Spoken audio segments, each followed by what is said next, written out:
hojii guyyaa 3 fudhatu daqiiqaa 3 keessatti xumuruu akka dandeessu yoo sitti hime barumsa sitti ulfaate salphaatti hubachuu xalayaa hojii bareedaa barreessuu yookaan immoo waan haaraa barachuu ni barbaaddaa? Namni hundi waa'ee ChatGPT dubbachaa jira. Garuu akkamitti akka itti fayyadaman sirriitti hin beekan. Har'a qabeenya addunyaa kana jijjiiraa jiru kana akkamitti akka itti fayyadamtu akka nama haaraa tokkootti jalqabaan gadhumaatti sitti agarsiisa. Itti dhiyaadhu. Baga nagaan gara TechLesson Pro dhuftan.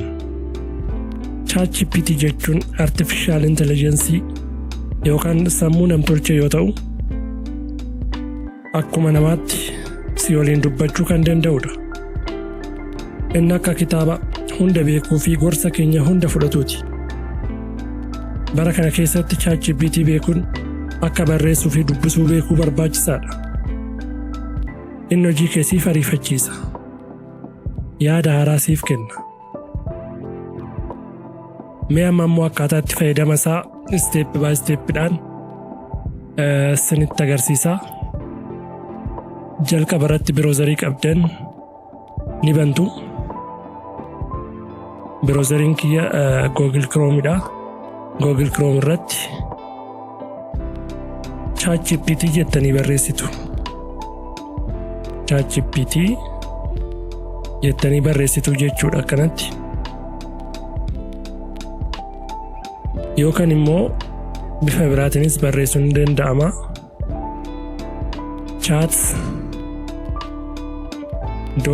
chat.open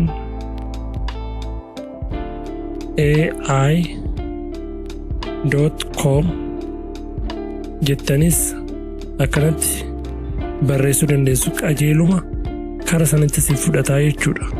Kanaan kan duraatiin garuu kara liinkii kanaatti si fudhataa. Sana booda liinkii kana yoo bantan kara daashboordii ChatGPTtti si fudhataa jechuudha. Iddoo kanatti yoo bannee ilaallu daashboordii ChatGPTtti asirratti jalqaba irratti wanti isinii dhufu sign up godhaa kan jedhu isinii dhufa. An jalqaba sign up waan hin godheef na seensisee jechuudha. Sin jalqaba sign up gootu achirratti yoo seentan sign up gootanii waan sin gaafatu ni guuttuu jechuudha. Erga guuttanii seentanii booda daashboordii kan argattu yookaan fuula kan argattu jechuudha. Sana booda iddoo booksiin kun wanta barbaanne irratti barreessinee iddoo itti gaafannudha jechuudha. Asirratti iddoon akka ida'uu jirtu kun yoo tuqxan faayila uploaditti gochuu dandeessu. Faayila wayii yookaan dookumentii wayii PDF isaa ta'uutii Word isaa ta'uutii waan ta'e kompiitara keessan irraa isaa ta'uutii bilbila keessan irraa asirratti fiddanii akka samaraayisnii godhu akka isinii gulaalu gochuu dandeessu. Akka immoo short note isiniif baasu gochuu dandeessu. Akka waa'ee sanaa isinii ibsu gochuu dandeessu. Wantoota PDF sanarra jiru kara salphaadhaan akka isiniif ibsu gaafachuu dandeessu jechuudha.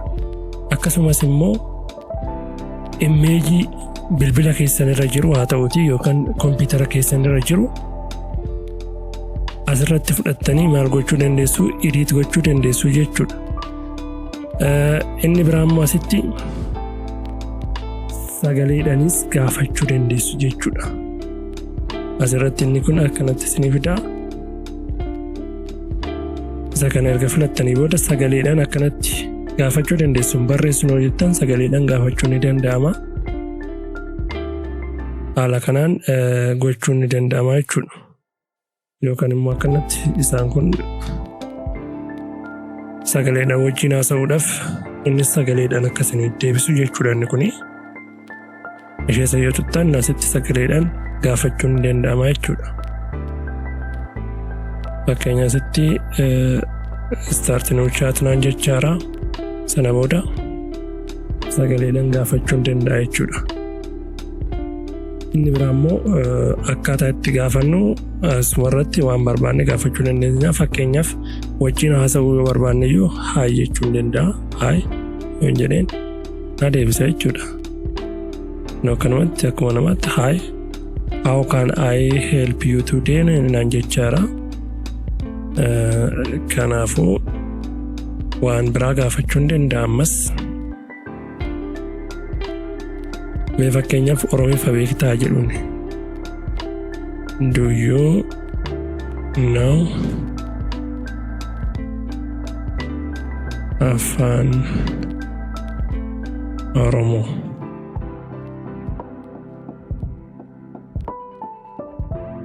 Eeyyen afaan Oromoo nan hubadha naan jedhee na deebisee jira jechuudha.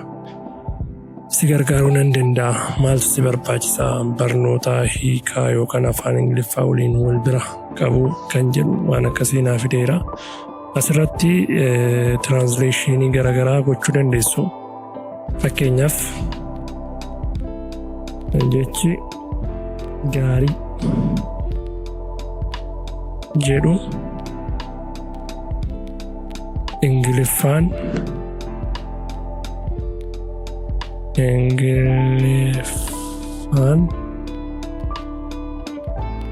maal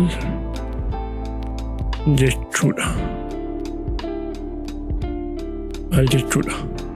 Fakkeenyaaf akkana jedhee yoon gaafadhe deebiin naa kennu jechi gaarii jedhu afaan Ingiliffaatiin akkasitti hiikamaa naan jedhe. Good word. Amma inni kan naa hiike akkasumatti jechi gaarii jedhu kan akkuma jirutti naa hiike good word jedhee naa hiike yookaan yeroo haala irratti hundaa'uun akkamatti akka ta'es naa himee jechuudha. Kind words naan jechuu danda'a. Word kan jedhu jechi kan jedhu kan itti makeeti. Gaarii kan jedhu immoo kind yookaan goodii ta'uusaa naa ibsee jira jechuudha kanatti. Wanta biraas immoo gaafachuu dandeenya. Mee fakkeenyaaf promptii asirratti wanti barreessinee gaafannu kun promptii jennaan jechuudha. Promptii gaarii barreessinee gaafannaan waan gaarii nu deebisuu danda'a, akka barbaannetti nuuf deebisuu danda'a. Yoo promptii gabaabduu ishee kennineef inni immoo waa'ee waan sanaa wal qabatu bal'isee nuuf barreessa. Garuu wanti inni waa hunda bal'isee nu barreessu sun nu fayyaduu dhiisuu danda'a. Kanaafuu wanta barbaannu qofa specific goonee yoo gaafan waan barbaannu san qofaaf deebii nuuf kennuu danda'a jechuudha. Mee kanaafuu fakkeenya waa'ee daldala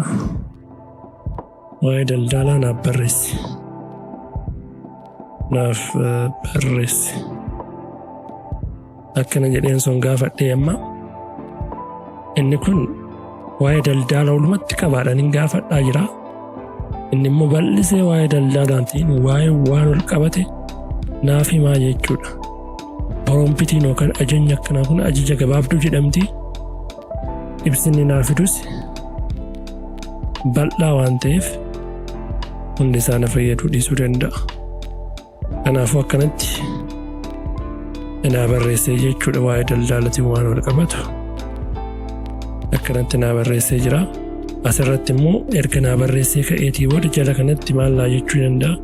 Gaafii naaf kenna. Gaafii ittaanu akkan naa barreessu. Gaafii akka ittaanu akkan isa gaafadhuufi. Fakkeenyaaf shoorti nootti kana keessaa akka naa baasu yookaan essee dheeraa akka barreessu yookaan immoo daldala akkamitti akka jalqabuu dandeessu. Amma kana yoon tuqe waa'ee kanaa shoorti nootti kana naa baasaa jechuudha. Yoommoo essee dheeraa jedheeni amma kana yoon tuqe shoorti nootti achi keessaa naa baasa. Essee yoon jedheen immoo essee naa baasaa jechuudha. Yookaan essee yoo jettan akkanatti waan dheeraasaa naa baasaa jechuudha. Akkanatti wanta daldalaan wal qabatu waan dheeraasaa akkanatti naa baasaa. Akkasumas immoo daldala akkamitti jalqabuu dandeessu kan jedhuufis deebii asumatti naa kennuu danda'a jechuudha kennu akkanatti. Karaa biraatiin immoo promptii barreessinu kana promptii gaarii kan jedhamu fakkeenya akkanatti osoo gaafanneeti gaarii ta'a jechuudha. Ani dargaggeessa daldala bunaa. Ani dargaggeessa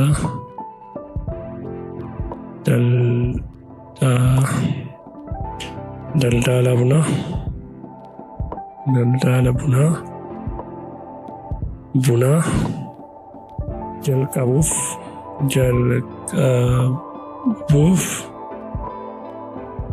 jirudha. Karoora daldala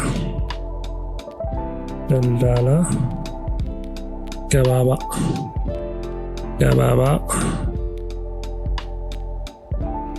fi qabxiilee 5 of keessaa qabu naaf barreessi. Amma akkanatti yoo gaafannu promptiin kun maalidha? Wanta barbaannu irratti qofa akka xiyyeeffatuuf taasisna jechuudha. Ani dargaggeessa daldala bunaa jalqabuuf jirudha. Karoora daldala gabaabaa fi qabxiilee 5 of keessaa qabu naaf barreessi. Akkamitti akka barreessuu qabus qabxiilee meeqa akka of keessatti qabachuu qabus adda babbaasnee gaafannee jirra jechuudha. Inni kun promptii bareedaa yookaan gaarii kan jedhamu jechuudha. Inni haala kanaan yeroo gabaabaa keessatti nu barreessa. Karoora daldala bunaa yookaan coffee business kan jedhamu haala kanaan nu barreessee jira jechuudha. Innis akkanatti karoora akkanaa dargaggeessa daldala bunaa jalqabuuf jiru ta'uun karoora daldalaa koo qabxiilee 5 armaan gadii qopheessee jedhee akkanatti karoora isaa nu barreessee jechuudha. Isa kana fayyadamnee akka bal'isuus gochuu dandeenya. Inni kun yoo gabaabbate naa bal'isii barreessi jechuun hin danda'u. Yaada kana sirriitti bal'isii naaf barreessi. Akkanattis gaafachuu dandeenya. Yaada nu barreesse kana kan jalqabaa kan akka bal'isee nu barreessuuf jechuudha. Bal'inaan kinu akkanatti nu barreesseera. Akkanatti barreessee jira jechuudha kinu. Bal'inaanis akkanatti nu barreessee jira jechuudha. Yeroo baay'ee yogguu gaafannutti akkamitti akka nu dhiyeessuu qabu. Maybe gabateedhaan akka nu dhiyeessuu barbaadan yookaan immoo qabxiileedhaan akka nu dhiyeessuu yookaan immoo bifa xalayaatiin yookaan immoo waa wayii akkasiin ibsuu barbaadan step by step jettaniis gaafachuu dandeessu. Bifa barbaadaniin akka barbaadanitti akkasiin dhiyeessu promptii bareedaa yoo kennitaniif waan bareedaa akkasiin barbaadanitti isiniif kennaa jechuudha. Innis waan gabaabduu yoo kennitaniif innis waanuma gabaabaa wayii waa'ee waa sana wal qabatu walitti haree walitti qabee nuu kennaa jechuudha. ChatGPT immoo guyyaa guyyaatti jireenya keenya guyyaa guyyaatti akkamitti akka fayyadamnu barattootaaf gaafii wayii gaafachuu dandeessu. Fakkeenyaaf herreega yoo ta'e fakkeenya gabaabaa 2x plus 3 equals to 5. 2x plus 3 equals to 5. Lama xaa'ee da'uu 3 qixxee dhufa 5. Gatiin xaa meeqa ta'a? Naaf ibsi. Akkana jedhee gaafachuu danda'a. Amma Gaaffii herreegaa kana haala kanaan step by step naa ibsee jechuudha. Kanatti 2 xaa'ida'uu 3 5 jedhee tarkaanfii tokkoffaa irratti akkamitti akka hojjetamu naa ibsee jechuudha. Isa kana dubbisee barataan sun dubbisee hubachuu danda'a jechuudha. Haala kanaan gatiin meeqa dhufee jechuudha, tokko dhufee jechuudha. Jireenya keenya guyyaa guyyaa haala salphaadhaan itti fayyadamuu dandeenya jechuudha. ChatGPT yeroo keenya nu ariifachiisuu danda'a jechuudha. Hojjettootaaf immoo iimeelii akka nu barreessu. Fakkeenyaaf hojjettootaaf iimeelii dhiifama sababa hojii irraa hafeef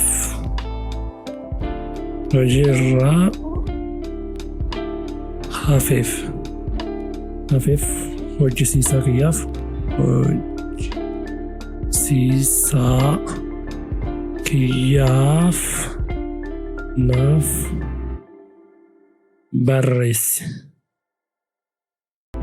barreessi akkana jedhee yoon kenne promptii yookaan ajaja yoon kennee fi iimeelii akkanaa naa barreessi jechuudha. Kunoo saabjektii yookaan immoo dhimmi dhiifama sababa hojii irraa hafeef kan jedhudha. Kabajamaa hojii gaggeessaa kiyya yoo ilaaltan sirriitti afaan Oromoo gaariidhaan nu barreessi. An kabajaan isin beeksisaa sababoota dhuunfaa irraa kan ka'e guyyaa yookaan torbee darbee hojii irraa hin turre kun rakkoo isinitti uumeef baay'ee dhiifama isin gaafadha. Hojii irraa fuukoo kanaaf itti gaafatamummaa nan fudhadhaa. Gara fuulduraatti hojii koo yeroo irratti argamuu fi itti fufinsaan hojjechuun hojii narraa hafe akkan guutuu fi sirreessuuf qophiidha. Nagaa fi kabajaan maqaa kee jedha asitti. Isuma kana fudhattanii akka isinii mijatuttis sirreessuu dandeessu yookaan kanuma fayyadamuu dandeessu jechuudha. Yeroo keenya nu qusatee jechuudha. Inni biraa immoo wantoota garagaraatiif hojjettoonnis hojii guyyaa hojjetan irratti itti gargaaramuu danda'u jechuudha. Akka isaanii salphisuuf hojii isaanii. Inni biraa immoo jireenya guyyaa keenya keessatti namuma kamiifuu wantoota garagaraa gaafachuu dandeenya. Fakkeenyaaf nyaata ciree daqiiqaa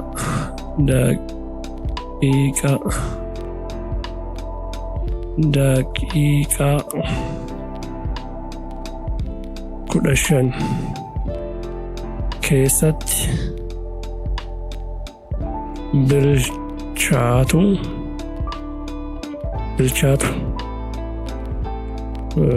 bilchaatu kan qophaa'u kan kuduraa qofarraa kan kuduraa qofa keessaa qabu 3 naaf himi. Akkana jettanii yoo gaafattan amma nyaata cireedhaaf ta'u daqiiqaa 15 keessatti bilchaachuu danda'u yookaan qophaa'uu danda'u kan kuduraa qofaa of keessaa qabu 3 naaf himi jedheeni 3 naaf himuu qabaa jechuudha. Kunoo nyaata ciree kuduraa qofaa of keessaa qabu daqiiqaa 15 keessatti qophaa'an 3 jedhee shiroo kuduraa waliin shiroo fi kuduraa walitti makee akkamitti akka qophaa'u nutti hime. Saalaadii kuduraa wajjin kan jedhu nutti hime. Kuduraa vegetables fry nyaata biyya alaa fakkaata garuu nyaatota kanneen nuuf hime jechuudha. Akkamitti maal akka of keessaa qabu fakkeenya kuduraa kaarootii, burtukaanaa, magariisa, kaabeejii, onion yookaan shunkurtaa isaan kanneen walitti dabaluudhaan qopheessuu akka dandeenyu nutti agarsiisa. Isaan kunniin ammas AI waan ta'eef sirriitti Oromiffaan leenjinee kanaaf nyaatota biyya keenyaa osoo jenneeti nuuf kennuu danda'a. Mee fakkeenyaaf nyaata nyaata biyya Itoophiyaa naaf himi. Yoon jedheen amma nyaata biyya Itoophiyaa naaf himuu danda'a. Kunoo injeeraa wot xibs injeeraa wotii wajjin amma dooroo wotii sigaa wotii misir wotii isaan kanneen nuuf hime. Baay'ee bareeda. Kunoo shiroo injiraa kitifoo injiraa bunni aadaa Itoophiyaa ta'uusaa akkanatti nu himee jechuudha. Wantoota bal'inaa wantoota baay'ee jira asirratti yogguu itti fayyadamaa deemtan waan baay'ee irraa arguu dandeessu jechuudha. Inni biraa dogongora namoonni haaraan uuman.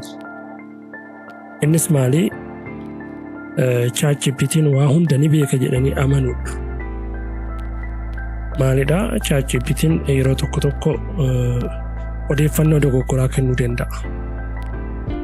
Yeroo hunda dubbisanii akka barbaadanitti wanta barbaadan kennuufiisaa adda baafachuun murteessaadha jechuudha.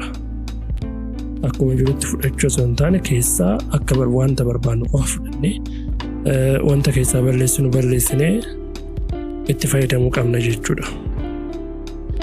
Inni biraa wanti namoonni haaraan ChatGPT yogguu fayyadamanitti uuman keessaa gaafii gabaabaa gaafachuudha.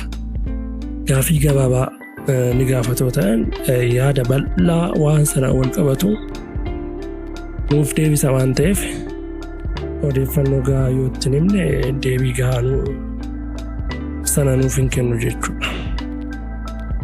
Tole, tiippii tokko isiniif haa kennuuti. Icciitiin ogeessota tokko immoo ChatGPT yogguu fayyadamanitti wantoota garaagaraa yoo gaafatan asirratti acts like teacher yookaan akka barsiisaa ta'iitii waan kana naaf himi jechuu dandeessu. Yookaan immoo akka hojjetaa ta'iitii waan kana naaf hojjedhu. Yookaan immoo akka barataa ta'iitii waan kana naaf ibsi. Yookaan akka wanta barbaadessanii akka nama sanaa akka waan barbaadessanaa ta'ee akka isinii ibsu gochuu dandeessu jechuudha. Fakkeenyaaf acts like teacher solve the equation 3x plus 2 equal 7. Find x value. Yeroo baay'ee yoo afaan keenyas Ingiliffaanis yogguu barreessinu wanti barreessine sun hinti yoo kennineef sarara yoo kennineef giraamariin keenya sirrii yoo ta'u baate nu sirreessee hojjechuu danda'a jechuudha. Amma akka barsiisatti ta'ee akka nu ibsuun itti himee akka barsiisaa ta'ee nu hojjete jechuudha kanatti. Wanta wayis immoo hojjetaa soo ta'e akka hojjetaa ta'eetii waan kana naaf hojjedhu jechuu ni dandeenya. Akka waliigalaatti ChatGPT fayyadamuun dandeettii kee dachaa 10 siif dabalaa jechuudha. Atarraa maal gaafachuu barbaadda? Mee yaada kee koomentii irratti naaf barreessi. Viidiyoon kun si fayyade yoo ta'e like gochuu hin dagatin. Akkasumas odeeffannoo teknoolojii akkasii yeroo hunda argachuuf subscribe godhaa. TechLesson Pro waliin turaa. Galatooma.